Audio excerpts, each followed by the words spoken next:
Chafing Armor Podcast, episode 157, Descent into Madness.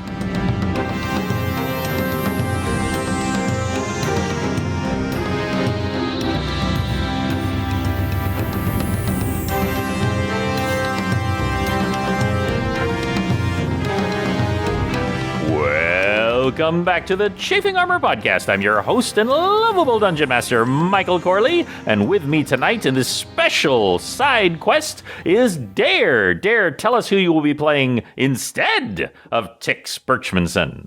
Hello, everyone. I am Dare, and I am playing Gronk of Grumpsh, the lost soul who has become a half-orc war cleric.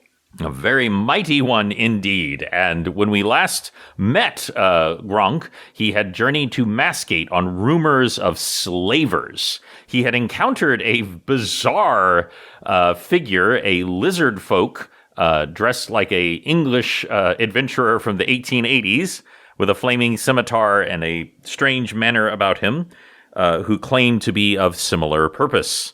You have made your way to a disreputable part of town called the Dregs, where you defeated not one, not two, not three, but 4 were-rats, and have now found the items on them and confirmed that they have a religious symbol of the Old One Scion Yargathal. And you hear the woman sobbing in the room near you, slightly less horribly than she was before. And so Grumpsh will go over and put 5 gold pieces in her hands and say, "We are here to help you." And try not to make eye contact in case she gets too scared of his visage. Okay.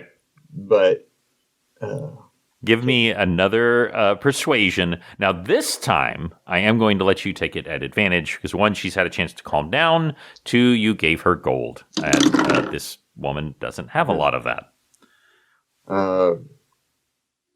Persuasion, or let's see. No, I don't have anything. So that is a 4 and a 2. And so you slap the gold into her hands and go, give it, just, calm down, just stop it, God. And she just starts crying and bawling and wailing again. And that's when Capo comes forward and begins to talk to her. And he goes, perhaps, good Gronk, if you could step out of the room for just one moment, I'll handle this. I'll step back. Okay. And he steps back to the doorway. And you see him lean forward, and the woman is terrified of him too, because lizard folk generally don't, normally that's like more like a raiding party kind of thing. But in this case, things, he finally gets her to calm down enough. And she does say that she did hear one important thing that they said. Between her crying, you find out that her dead husband, his name was Matrim, and that they had horrible red eyes, and that they said that they were taking her to Twanley's. That is clearly a known person. It is actually a goods dealer in town, and he has a warehouse in the Dregs. All right. What did we get her name? Etrinia. It's Etrinia. And even though she is terrified, she did put up the 5 gold you gave her. She got it out of sight. She didn't want to lose it because she doesn't have a lot of money. Yeah. Gronk will say Twanley. Okay, so he's a goods trader, so he's trading in things more than just goods. He's trading in people. So, sorry about your front gate. And he gives her 2 more gold pieces to pay for the front gate that he destroyed. Although it didn't protect you, but here, find a safe place and make Grumpsh protect you if you can survive the night. And he starts heading out of the house, not waiting for Capo to come. Well, Capo does take a moment to speak a little bit more to her, but then he does follow you out. I would like you to. Well, no, I'm sorry. Capo knows where Twanley's place is. All right. Gronk says, "Do you know of this place?" Yes, I do know the general direction of it. I've never purveyed there myself, but I have been in the city for a few months now, looking for my item. So I am aware of where it is. I can get us there. Well, if you're looking for an item trader would probably be a good place to go. Let us go find this person and deal with him. I like the way you think, Grunk, and he slaps you on the pauldron yes, good. And so he follows he follows Capo to Twanley's warehouse trading place. As you make your way towards it, towards the Selman River, following the directions, earlier the rats were just everywhere, skittering as you went by. You now notice them in their absence. There are no rats. There are windows that have been broken or boarded up. This part of town is even more ramshackle, and it's moving into the more industrial area. There are several warehouses. There are heavy rusted iron chains that do not appear to have been used for several years in a lot of these places. And as you make your way to Twanley's, you get a sense that there's something vaguely illuminating the interior of the warehouse, as well as a handful of shadows moving around the light. Okay, and so being somebody who tracks and stalks dangerous people, he will suggest to Capo that we need to be a little stealthy, and we'll go roll his stealth, and that's a 17 for his stealth roll. He has that feat. So you make your way to the outer entrance, and it has a enormous padlock on it that looks old and rusted. Okay. And so he will ask Capo if he can pick a lock. He says, "It is not a talent of mine." Then I guess we'll have to find another way. Is it a door that that Gronk thinks he can break through? You could break through it. It would require quite a bit of strength, but you do think it is possible. Well, he has already used his blessing once today, so he can't access his extra strength right now. And of course, if you do break open a door, it will, of course, make noise. Right. There's no way to do that I guess quietly. we're going to have to find a more subtle way, which is not normally my way, but we will find a way in to this place. Okay. Give me a spot check.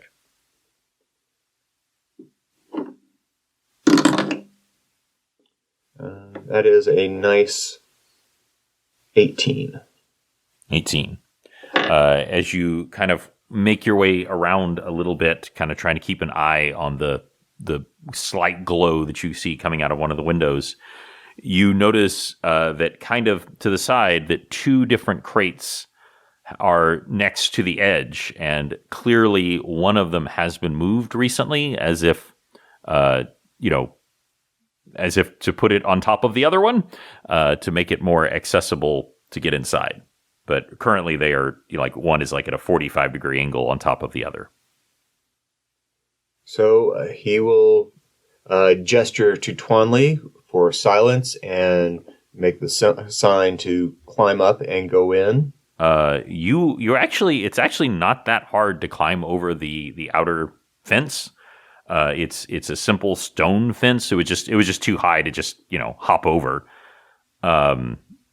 And you didn't have any climbing equipment, but with that you are able to get over. And the door to the warehouse itself is open. And so he will stealthily continue on in. scanning Okay. around and making sure that he sticks to the shadows. Okay. So give me a move silently check. All right. And if you don't have that, you can use your dexterity. I do. I have that. I have that skill. And so that is a nice 18. Okay. You think you are being pretty quiet. As I often tell Athora, there is no complete silence when you're wearing plate mail, but there is a way to move where you make minimal noise. And the interior of the warehouse is dark and gloomy. Water rot is everywhere. It's a wonder that this building is still standing. There are broken crates and barrels all over the floor. Bats squeak up in the rafter. There are collapsed wooden walkways that hang, that are blocking a good deal of your view. There is a single lantern sitting on top of an old crate. And it's part of a group of crates. And that's the only thing that stands out to you just by your first observance. Okay. He'll stop in the shadows for a moment and wait to listen for and look for the shadows that he saw from the outside. See where they are. I would like one more spot check, please. Okay. And that is just a 10. Okay. So you can't tell what was making the shadows, but you do hear a sound that is near that light. You can tell there's something happening near that light and near that group of crates. And is there a way to creep forward and cover? Are there other crates scattered around that they can hide behind? With what I described to you, absolutely. Like there's just stuff everywhere. I mean, obviously you will be more exposed by going out there, but yes, you can approach and be relatively hidden. So you absolutely can do that. Okay, so going to creep forward and get as close as possible without making any noise. Okay. Going from crate to crate, he's going to hug as close to the floor as his big size can allow, and will have his spear in both hands, kind of hopping like loping like a gorilla, with both hands cushioning his spear on the floor and making his way forward. No, I like this very much. I like the visual of you doing that as you make your way to this final crate where the lantern is sitting upon. As far as you can tell, you don't see any other figures here. There's nothing visible to you. But there's something making shadows. Well, there was, at least, when you were outside. Yeah. All right, do we see any other doors? Give me a spot check. That is a 16. Ooh. With a 16, you approach near the lantern. You're getting more and more cautious as you get more and more into the light, because, of course, that's the most exposed you are. And as you're coming near, like possibly even to shutter the lantern somewhat, your hand reaches out and you feel a slight breeze coming from one of the crates right next to the lantern. All right. So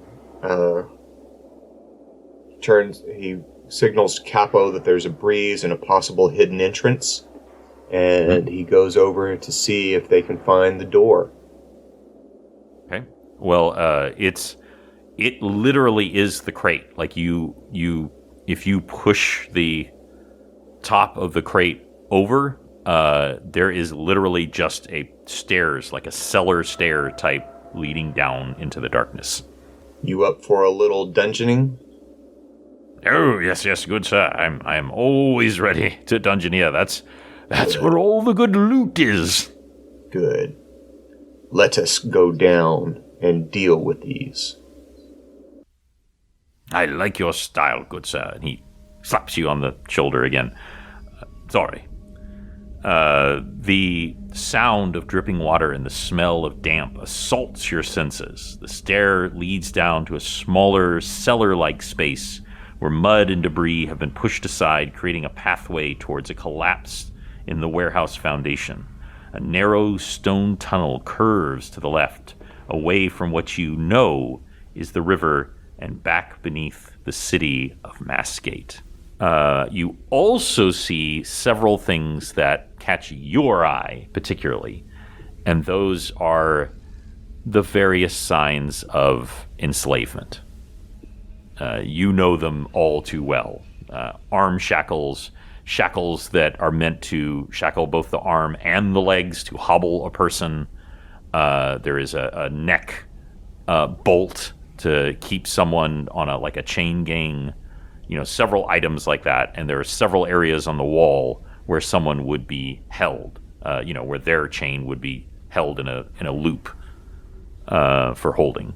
And there are also several mostly full sort of buckets that are clearly been used as chamber pots that have not been emptied, which is partially why the smell assaulted you. But this is the first confirmation that you've gotten that something like that has been going on. Okay. Are there any slaves still chained up? No. There is absolutely no one in here. They'll give me another spot check just to be safe. That is a 19. With a 19, you can see several tracks around this area. Most of them are boot tracks. Some of them are clearly were rats. You look at it and you're like, I bet that's what a rare rat foot looks like. It's clearly not human. And you also do see several drag marks, much like you had seen up there. And it's even easier to see now here because this floor is not stone, but dirt.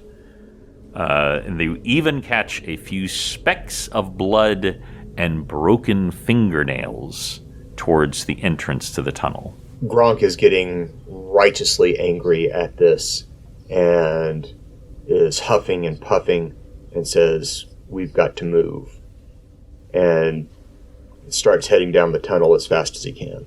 The narrow stone tunnel stretches down into the darkness, spiraling lower and lower, as well as deeper beneath the city of Masgate.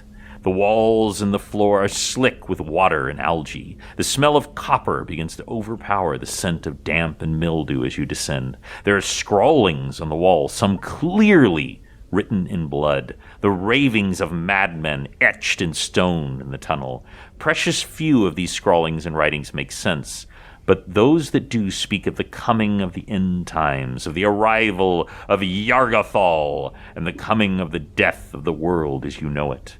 A pale green glow meets your eyes as the tunnel lets out into a room about 100 feet long and 20 feet wide. The low ceiling and walls are etched with runes that seem to glow with arcane light. More entreaties to Yargathal are scrawled on the walls, here and in between the runes, scratched into the rock, written in blood and worse, each more deranged than the last. And as soon as you enter the room, you were talking about hurrying, a wave of pressure washes over you, and I would like you to make a willpower saving throw. I think I can do that. And so that is a 27. Very, very nice. And I want you to describe how you resist a mental attack. So having grown up without a tribe and enslaved, and then being freed and left on his own to survive like a wild animal, he has an iron will, and nothing but death by Grumpsh will ever deter him. So he stalwartly knows when somebody is attacking him, and he rests firm in his faithfulness to St. Cuthbert and Grumpsh, and resists any intent to overcome his will. Okay. And you completely fight it off. And you could tell that if you failed that throw, that it would have been bad. And you also see Capo stagger as well, and he actually grips the medallion, and it seems to strengthen him. And he is able to continue forward as well. And there is as I said, a 100-foot long tunnel that opens that's 20 feet wide on each side. Arcane runes are scribbled all over it, and many of them are glowing a pale green glow. You are at the beginning of this tunnel. Pale green glow. Mm-hmm. All right. And so Gronk nods to Capo and starts moving forward quickly again. Okay. Preparing for whatever is down the hall. Okay. I would like you to make a a reflex saving throw, please. That is a 16. 16. You needed a 15. That is really, really good that you made that. Capo does not have to make it because you were ahead of him. That actually was really low, which was very, very good. At maximum, that would have been 40 points of damage. That was actually 15 points of damage, and with your successful save is half that for 7. Okay. So what happens is, as you are making your way forward, a wall, but by wall I mean think of like a fan, horizontal. That's the word I'm trying to say. A horizontal wall of fire just flames out. You drop to the ground, but as you do, it still catches you. Your back is singed and superheated, and you actually feel some of the leather crack of the straps holding your armor, but at present they don't break. As you slam yourself into the ground, and you realize the only way to move forward at this moment is by crawling. And so he will army crawl forward in the mud as he had stalked game on the plains when he was younger, and just determinedly head towards the green light and the next room. Okay. Well, this is all one long room. Okay. But you do note that the flames only encompass roughly a third of the room. They do not extend the entire way. Okay. So you will eventually be able to crawl out of them. So he crawls through and looks for any switch or device or icon to turn off the flames. All right. I would like you to make a spot check. That's a natural 20.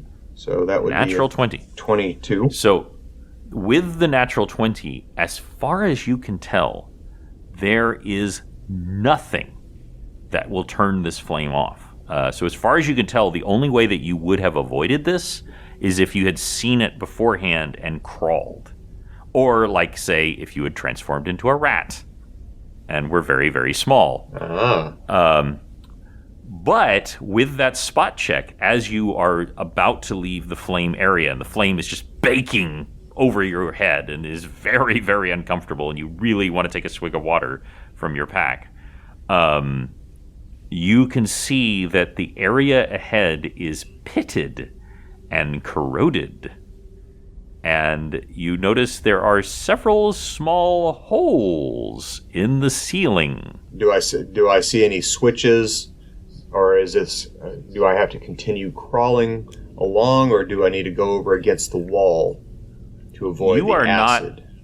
With that roll, you are not 100% sure, and I want to be very clear, but you think that crawling actually is the answer. So it's all about the rats. And so he'll whisper over to Capo what he sees. Okay. Capo, we are going to have to continue crawling. Apparently this entire room is for those wretched lycanthropes. And we have to crawl on our bellies like them to get through. They have it trapped. As you make your way forward through the pitted area, nothing seems to happen. That does seem to be what is required. As you make your way forward, in the gloom above the door leading out of this chamber is a large circular seal of dark metal set into the stone. A large, gaping toothed maw surrounded with writhing lines that are clearly tentacles. An aura of wrongness seeps from this strange, dark metal. And you have seen this symbol before because it was on the medallion that Capo is holding. This is a symbol of Yargathal. This wouldn't happen to be what you were searching for, was it? Oh, goodness, no, thank you. I absolutely not. I assure you, I had no idea that this was anything to do with some old god. That's some spooky shit. I don't want anything to do with it, but I do want my item. So, yes, well, and of course, to free the slaves. It'll look like we're doing a service to the kingdom, getting rid of these slavers who are also apparently some cult. And I'm betting that they are sacrificing the slaves, so that's even worse. So, let's get going, as you say. Tally-ho. As you start to move forward, you begin to feel a pressure coming from the seal. It is essentially fighting you to move past it. Now, you can either try to do something, or you can try to force your way past the seal. Gronk will turn to Capo and say, can you find any switches or sigils on this seal that might make it easier for us to pass? In your research, have you read anything about this Yargathal that would allow us to get past this force that's trying to hinder us? Wow. So he has advantage on this roll. He rolled a 7 both times. Oh. And he's like, well, I must admit, while my knowledge of the many gods of the mini pantheon is quite extensive, I fear that I just haven't studied a lot of the ancient old ones, because why? I avoid such things whenever possible. And I honestly do not know. If there was some way to disable the seal, that would probably do it. But I don't know exactly how to do that. So, Gronk is going to run his hands over the seal, checking for any buttons or switches, using his Find Trap skills, Find Trap spell. Mm-hmm. And so he casts Find Traps to see if he can figure out where it's coming from. Okay. Well, it is absolutely coming from the seal. You're not sure exactly, but you investigate with this spell, and you do see some spatters of blood on the seal. So he will take his spear tip and run his hand across the spear tip, just gently making a slight graze across his thumb and finger, and smear some blood in similar spots on the seal, and see if that releases it. It does. It does. And you still feel the pressure, by the way, but it is bearable now. Whereas it was like trying to swim like 20 feet underwater, where it was just becoming more and more unbearable as you get past it. But it does allow you by the way, Capo has to do the same thing. It's a per person kind of thing, as he splashes some of his lizard blood on it.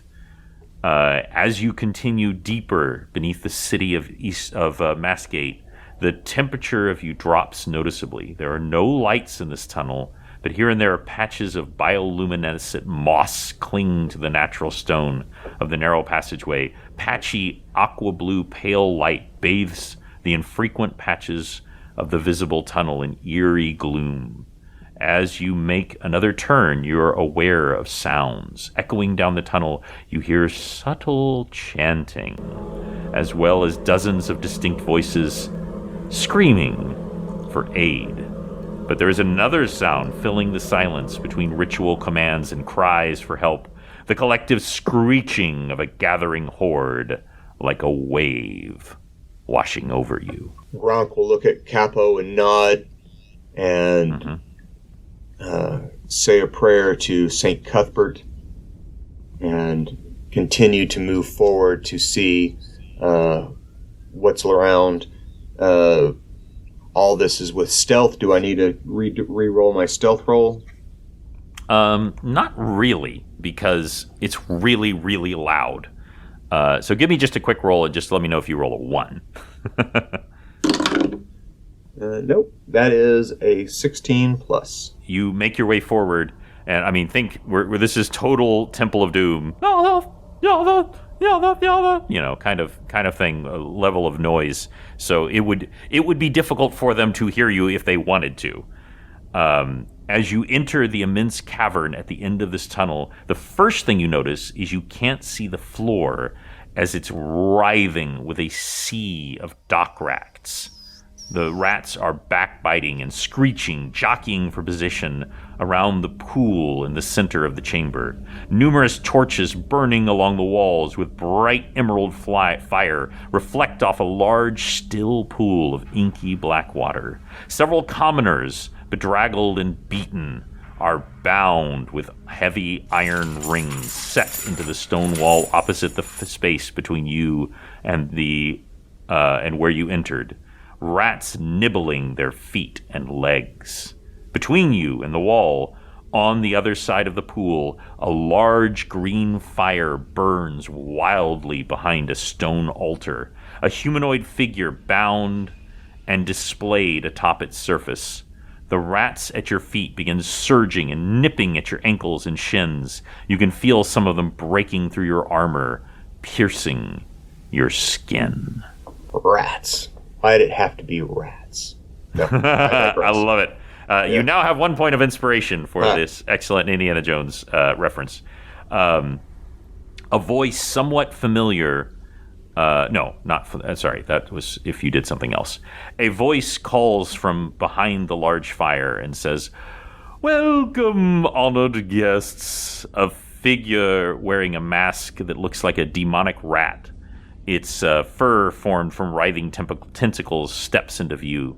The figure is flanked by hunched creatures in crimson robes, like rat-like snouts, vicious incisors, and whiskers poking out of their cowls. And the voice cackles, "Yargathal will cleanse this city. The masters who have sullied Massgate with their material trappings will be consumed. All that will remain are the dredges and Yargathal's chosen. The dreck of the dredges were not enough to make my master rise." He gestures to the people on the wall. "But here, with new blood, you, powerful blood, you see how he will grow. I thank you for your contribution." Is he staring at us? He is staring directly at you. Okay. I'm not going to make you roll. This is the guy who stole your money earlier. And just, so it's him. Gronk steps out and flicking away the rats at his feet without any preamble, casts Summon Monster and summons a fiendish giant wasp. And so I love it. It has... Okay. You want me to tell you how many hit points it has and all that, or... No, you can. We'll roll with that as we go. See that I'm going to allow that as a free action before we roll for initiative, and immediately sends it to attack the guy in the rat mask, the cult leader, as it were. Yes. So as that happens, and I will, like I said, allow that to happen as a free action. The rats begin swarming away from you, and they begin to form into the shape of tentacles and rodent teeth and a maw. And, imagine an old one made out of rats. Wow. As it begins to rise out of the pool. Now, this probably isn't Yargathal itself, But if things continue, it probably will be. And I would like you to roll for initiative. All right. That is just a 14. 14 for Grunk. Once again, a 15 for... Well, actually, it's 18 for Capo. Not so good for the cult leader. But there's also... Ooh, and I got to roll for the wasp. Oh, thank you. Please do. That is a 7. 7 for the wasp. Okay, it's flying towards the cult leader. Now, this I want to make sure that I'm describing this properly. You are in a huge chamber, a summoning chamber. There is a large ritual circle at the end of one side, a pit, which Yargathal seems to be trying to rise from, made out of rats. There is also an area where the captives are being held. And there is also, literally the altar where, a sacrifice is about to take place. There are, I'm just going to round it off, there are 20 captives in there. Including, it said 19, so there's 19 chained to the wall, and one of them is on the sacrificial altar. I needed to roll one more initiative. Oh, they rolled quite badly. The first is what we will call the Scion of Yargathal, and currently it is literally doing little more than writhing about with its rat tentacles and slamming them into the floor. And you see rats like falling off of it dead, but it doesn't seem to diminish its mass. And that will bring it to Capo. And he pulls out his scimitar and screams, "Tally-ho!"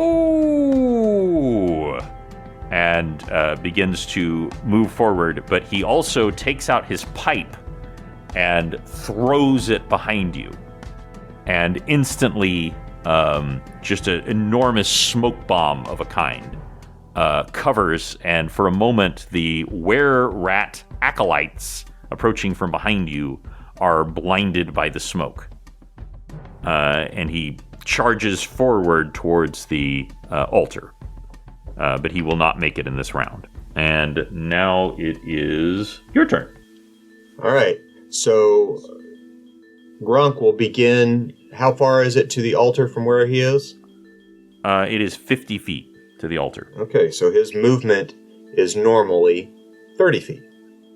So as he starts striding forward, he prays to St. Cuthbert and Grumpsh, and cast the spell Righteous Might. And immediately, the hand of Cuthbert and Grumpsh come down and rest on him, and his height begins to double, and his weight increases by a factor of 8. And everything on him doubles in size. And his movement is doubled to 60 feet. And I love this. He attacks with his spear, jumping and driving it down at the chief priest. Who is literally about to drive a dagger into a captive on the stone altar. Okay. And so that is a 19 plus 19. So that is a 32. That will definitely hit. And he's using his spear plus 2. And so his strength is increased. Everything about him is increased. And the damage is 23 points of damage. Right through this guy's shoulder. As Grok, this giant, monstrous half-orc, takes his giant spear that has been magically enhanced and drives it through this guy's shoulder, driving him back from the altar and away from the sacrificial victim. Okay. So that was all awesome, and I love every single thing of it. The most important thing, though, is you specifically said, as you drive him away from the altar, as you do, he hurls him to the ground with the force of your magically augmented frame, as his blood splatters onto the ground. And he cries out at you and says that you will feed the master. But you got him good. And that was an excellent attack. It is now his turn. He is going to cast a spell at you. He is going to try to freeze you in place. And with a word of command. So I would like you to make a willpower saving throw. Oh, I think I can do that. And that is a 18. 18, and he says, freeze! And you hear it echo through your body. But the combined might of your two gods just simply will not allow it. And he moves forward, and he is trying to cut you with his obsidian blade. And he rolls a 3, probably because you're huge. Yeah, he's not. Gronk just simply backhands the weapon away with his hand is now the size of a normal man's chest. It's just pa. I love it. I love it doesn't do damage, but I love the flavor text of that. And just as you hit him away, that's when Speedy Gonzappy Consabby comes into play as the wasp attacks. Would you like to roll for the wasp? Sure. And that is a straight 16. 16 will hit. All right. So he does 1d3 plus 6 poison damage. So that is 1 on d6 plus 6 for the poison. And then he has to make a fortitude save every round against the poison or take another 6 points of damage. Okay. And what is the He took total 7 damage? points of damage this round. 7 points of damage. Okay. Gotcha. As he is reacting to you, he's pulling out his dagger, he's trying to stab you in the ankle, and that's when he doesn't see it, and you see that iconic U shape that the wasp makes as it bends its belly, its abdomen forward, and just jabs into his arm as the poison just pulses into his shoulder. The same shoulder. No, actually, it would be the other shoulder from where you stabbed him, and he screams in a satisfying way as he is poisoned. And that will bring it. The were-rats have lost their turn thanks to Capo. However, they will be out of that smoke cloud the next time. And fortunately for you, because of certain things that didn't happen, you are fortunate that essentially the giant thing is undulating arms at the moment, is what I'm trying to say. It is not actually attacking you. And so that will bring it back to Capo, who has now successfully made his way over, and he says, "This shall end here!" And he swings forward with his scimitar, and he rolls a natural 20. Ooh. That is satisfying. Nasty magic weapon. That should be nice. With his magic weapon, that is right. I did forget to reduce your damage. Oh, no, you were using your magic spear. Oh, yeah. Never mind. No, you were using your magic spear. Sorry. Let's see. It does 11 points of damage and 7 points of additional fire damage for a total of 18 damage. So not only is he have the condition of poisoned, he is also on fire. As you see him just going, as his robes like immediately burst into flames, as nothing goes as it should. And that will bring it to your turn. Okay. Then what he's going to do is scoop up with his spear and try and just rip the arm off and use the butt end to jab into the chief priest's face and try and crush his skull. So he'll scoop him up with the first blow. He'll get 2 attacks, and he's going to do both with the spear. Okay. And that is a 23. 23. Did you say you were trying to rip his arm off? Yeah, so the spear, last round, the spear went through him. And so this time, with his massive size, he is just going to try and rip the spear straight up through his shoulder and basically detach his shoulder from the rest of his body. I'm sorry, what did you say your attack roll yet? That was a 23 to hit. 23. Okay, that definitely hits. So you are successful. So describe to me what happens when you do that. Okay, so that does another 15 points of damage. And nope, not 50. I got the bonus 8. So that is 23 points of damage.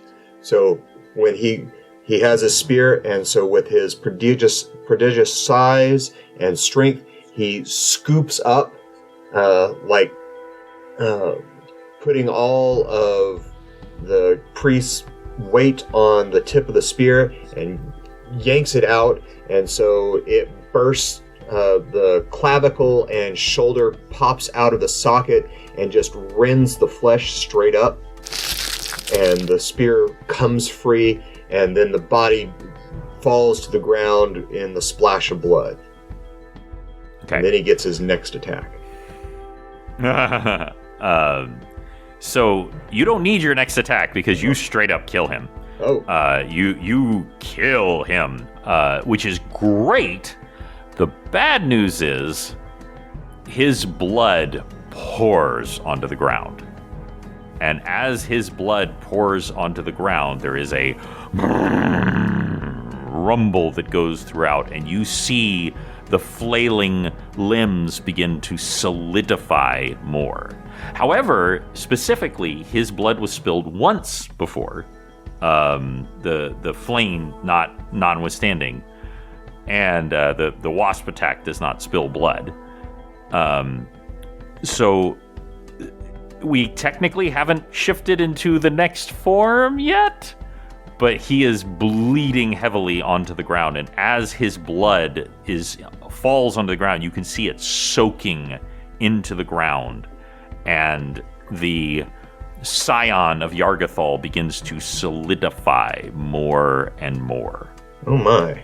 Okay, is it still my turn, or? I will say that I'm going to say you can still make an action. You haven't moved.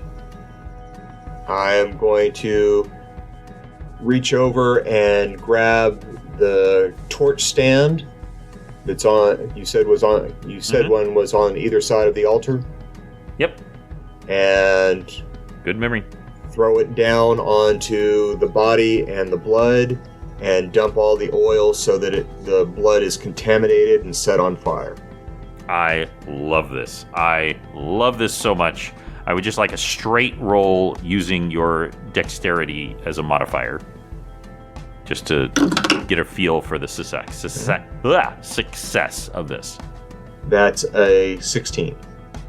A 16. With a 16, you just grab hold of it. It's you're of course wearing gloves as part of your armor, your thick level gloves with the plate on the back.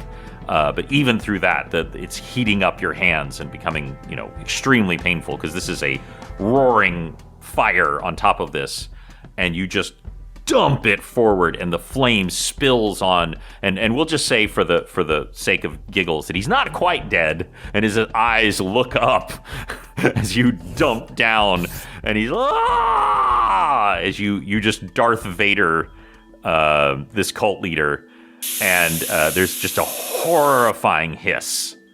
But it has the desired effect in that his wound is cauterized. and he stops bleeding. He sure does, because of fire. And I love this solution so much that I'm giving this complete success. Now, to give you the stage, the Yargathol is solidifying, but has not completely solidified. He has mass in that he has writhing tentacles of rats, but is not yet an elder god.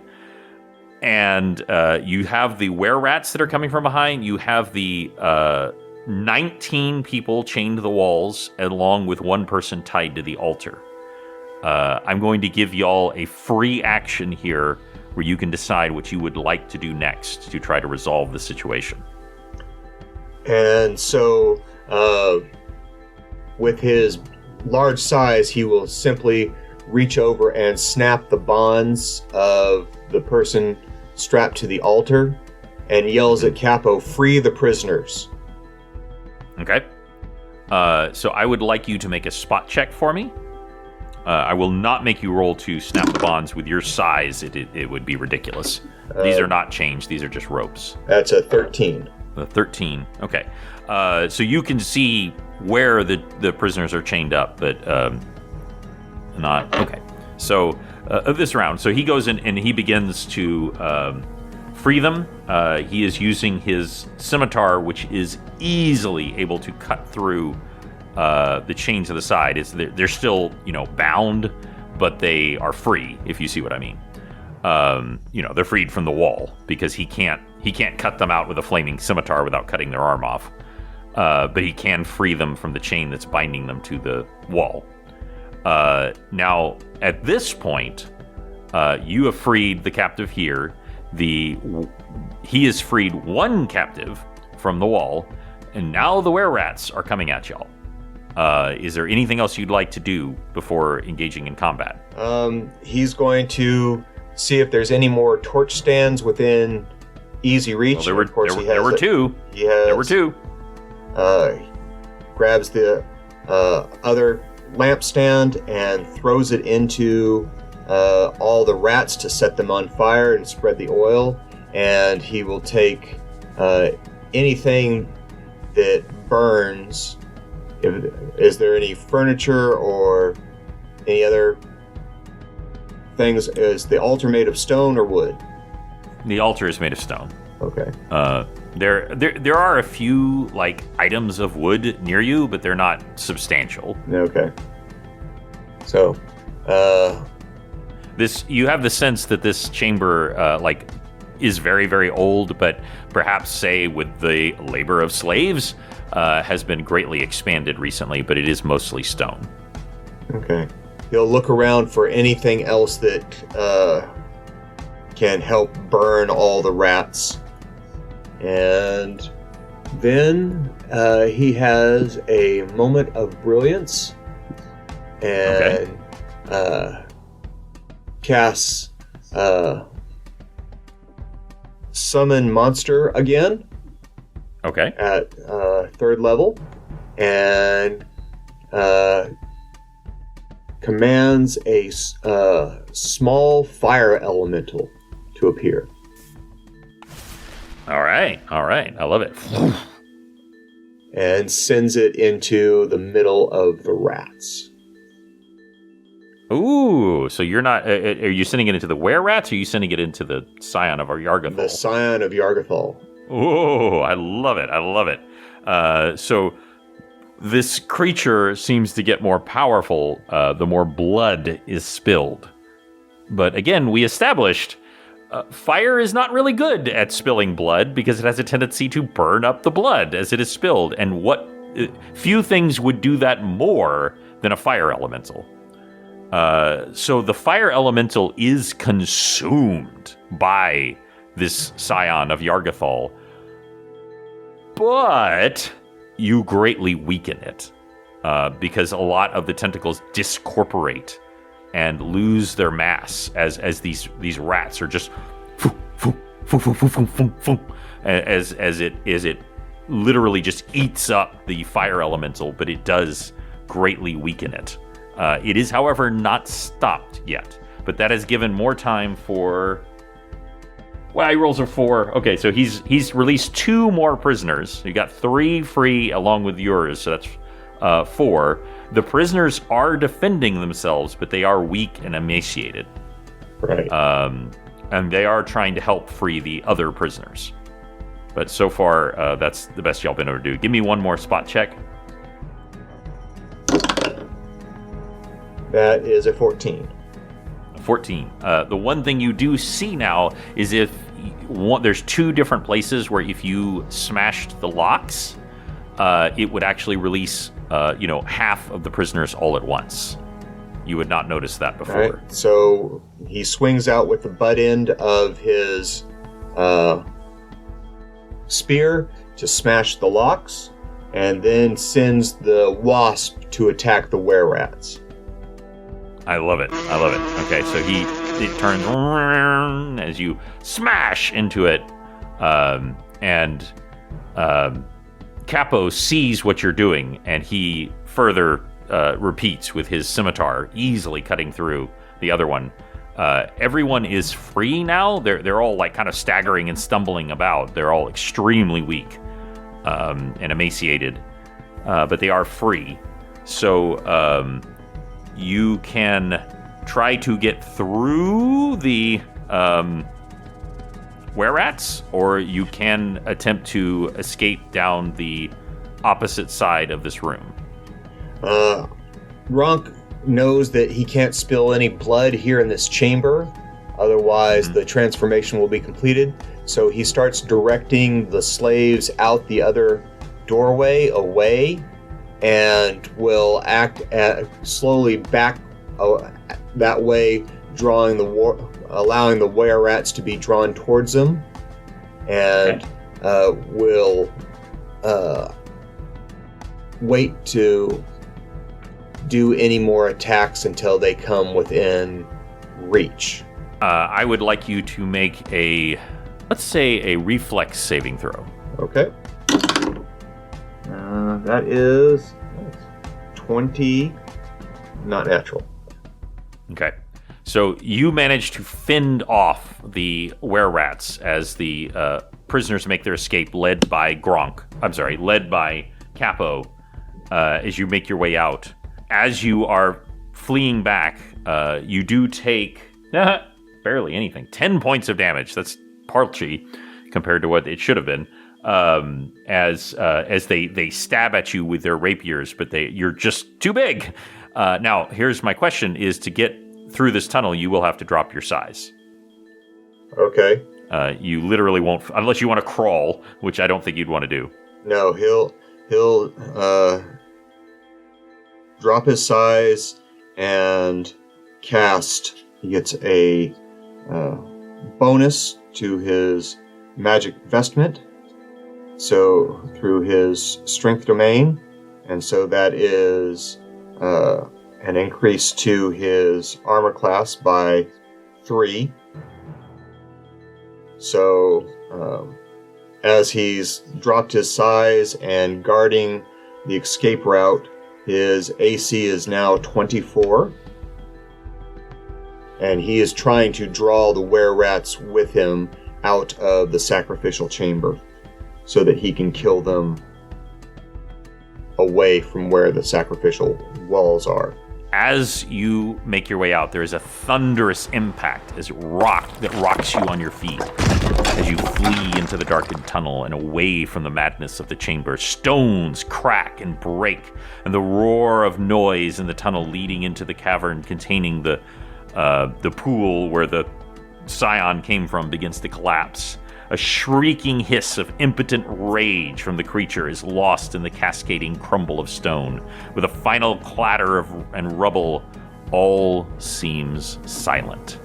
And one cultist makes his way out, like escaped, and he doesn't realize that he's the only one left. I won't make you roll combat. I just want to know, what do you do with this final cultist? As the dust from the collapsed chamber rolls forward and this were-rat stumbles his way out, Gronk reaches forward and grabs him around the throat and casts inflict moderate wounds and just disintegrates his windpipe, where there's no blood, there's no way to scream out. He just dies in Gronk's hands. And Gronk gives a satisfied grunt of the death of another slaver. It happens exactly as you say, and he crumples to the floor. You don't know whether the blood would have affected this area. You don't think so, but being safe is definitely sound. As he bloodlessly falls dead to the ground, your necromantic attack destroying him. And you're able to make the rest of your way out, and you see a constable approaching with several of the warriors, the elite crew here. But the constable's name is Zhang, someone who Tix has had dealings with, who has large mutton chops and is missing part of one ear. He's come at the horrendous noises that have been heard, along with some of his crew, and they are shocked at what they see. But remember that Capo had been basically hired by Constable Zhang to take care of this problem. And as y'all make your way out, is there anything you would like to say? Yeah. Gronk walks up to him and says, "These people have been mistreated by these slavers. Make sure that they are taken care of." And he smiles. He tries to do a reassuring smile. It does not come across as a reassuring smile. Just out of curiosity, give me a misshapen teeth and two nostrils that are odd sizes and two eyes that are not slightly are slightly misshapen. Very orcish, and a pug nose, and ears that are kind of lopsided, and scraggly hair. Well, Zhang takes a half step backwards and actually starts to draw his weapon in and then he kind of, gets a hold of himself and he goes, but nevertheless, we thank you. And of course, as agreed, Capo, I will be paying the 500 platinum. And you see Capo glancing over at you. And he says, "Well, thank you, but I was unable to do any proper investigation to have any information on the item." And the constable says, "Well, we'll discuss it further. We'll discuss further whether or not I have any updated information on the staff of Seraphim." And that's where we'll end. Chafing Armor, episode 157. Great job. Thank you. That was a lot of fun. New character and serving Grumsh and Satan Cuthbert in a different way than Tick serves Garl Glittergold. Yes, we didn't have a chance to play out the whole only saving people if he deems them worthy, because this was more of a butt kicking type adventure. But it would be very interesting to see that play out. Yes, he is not a nice half-orc. He is one that serves Grumsh and Satan Cuthbert merely for revenge and for the survival of those that can save themselves. As someone once said about Batman, lawful good is not lawful nice. Yeah. And of course, you're not lawful good. No. He is chaotic neutral. So it'll be very interesting as things progress forward as the story wraps up with Chafing Armor, what characters y'all will choose next. Until that time comes, thank you again, Dare, for playing. Thank you so much for not killing me. I did my very best. If you'd splattered a little more blood on the floor, it's actually a pretty terrible trap because, of course, the more you get attacked, the more blood is spilled, the more powerful it becomes. The more powerful it becomes, the more blood is spilled. Yeah. You see the problem, and so I loved your fire solution to that. But By the way, obviously, like they don't. You didn't get into this, but the reason it mattered is Hero's blood was more valuable than otherwise. They just would have thrown a bunch of were-rats on it, and right. They didn't need you. That's why they wanted you to come down there. Okay. Set a trap you for did us. exactly. So, great job, and I hope you have a great rest of your evening. I hope everybody listening has a great day. Thank you all for listening. You can hear us on YouTube. You can hear us on your favorite podcatcher. And you can find us on Facebook at Chafing Armor. And we'd love to have you come and interact with us. We have our wiki for Chafing Armor also, where we're going to be posting lots of TikToks and artwork from the episodes. So we'd love to have you come and join us. Absolutely. Come check that out. It'll be lots of fun.